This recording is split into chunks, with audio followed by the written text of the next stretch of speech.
This video contains no spoilers.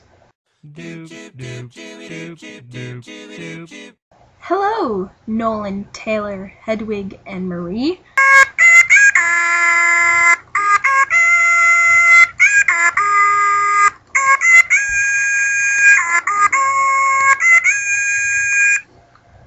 I named him Pingy.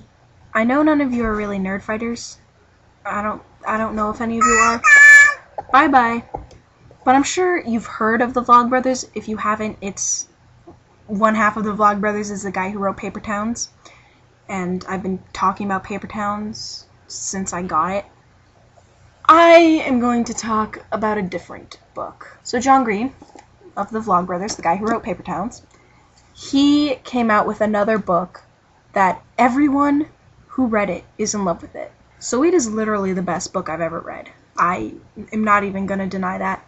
A novel of life and death and the people caught in between. The Fault in Our Stars is John Green at his best. You laugh, you cry, and then you come back for more.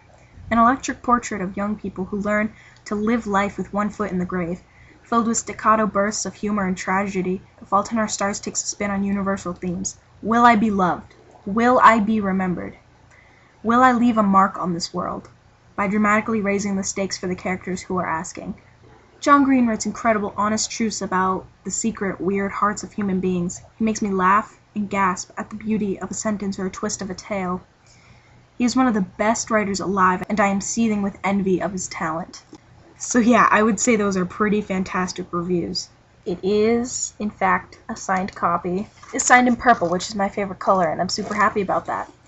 If you have thoughts about reading this, don't think. Read it. It is the best book ever. I just can't fathom how much of an amazing writer he is. You literally feel all things. All things. You feel them. All things will be felt.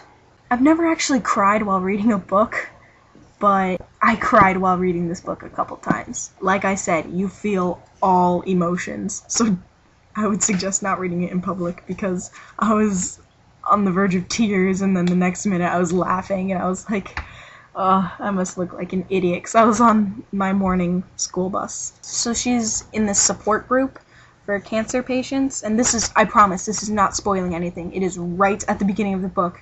In fact, John reads the first 2 chapters on his Vlogbrothers channel, which meant there was quite a lot of competitiveness about it, with everybody wanting to beat not only cancer itself, but also the other people in the room. Like, I realize that this is irrational, but when they tell you that you have, say, a 20% chance of living 5 years, the math kicks in and you figure that's 1 in 5.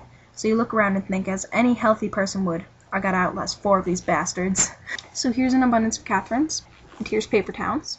I'm just gonna show you his style of writing, because it's really fantastic. Here's the very first, paragraph and a half of Paper Towns.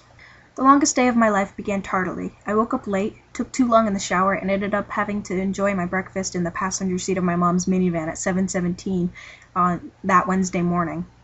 I usually got a ride to school with my best friend, Ben Starling, but Ben had to go to school on time, making him useless to me.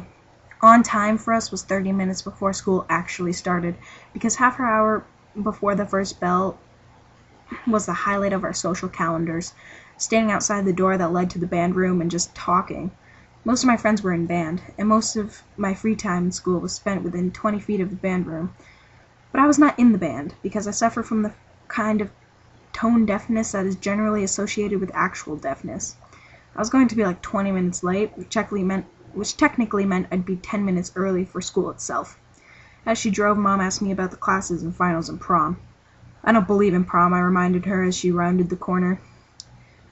I expertly angled my Raisin Bran to accommodate for the G-forces. I'd done this before. He's honestly an idol of mine. I love writing, and I think it's a fantastic way to just show who you are and create a whole little scenario that is fake, and I think it's a fantastic thing to do, and I like writing, and I'm actually entering the Less Than 3 Books competition, which is held by Christina Horner of I Talk to Snakes and Haley Hoover of Haley G. Hoover. If you win, they're going to pick from a few people and if you win, you get to do all this cool stuff with them, and you get to work with them, and then your story is published. I just think that would be an amazing opportunity because I've always liked writing.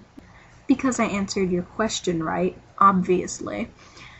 You said you would do anything I asked you to do, and I'm going to make that. I want you to film yourself going through like the streets of your town, just like walking around, or in school or whatever, handing out URLs to this channel. Okay, goodbye.